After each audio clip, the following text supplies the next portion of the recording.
to study how faith works, because that understanding is what will make your Christian life to be effective. Amen. Is somebody hearing me? Amen. The understanding on how to express your faith, how to release your faith, how to channel God's power to produce healing, to produce favor in your life.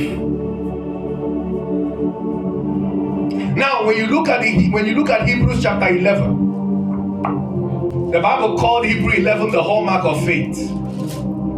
In other words, it is a documentary of men and women who used faith to change destinies, who used faith to change generations, who used faith to change their life, to change their family, who used faith to bring the dead back to life, who used faith to make businesses to open, who used faith to make nations to subdue.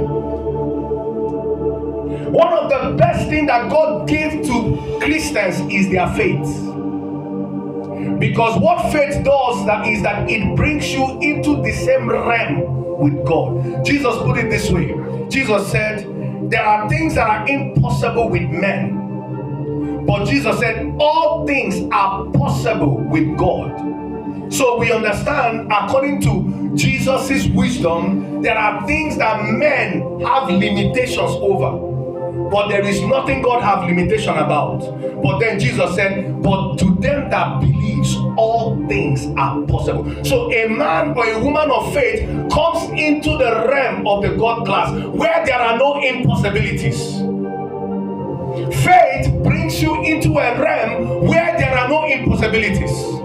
Men of faith, women of faith, they know that there are no impossibilities because they are connected to the same faith that God is using. God is a faith God.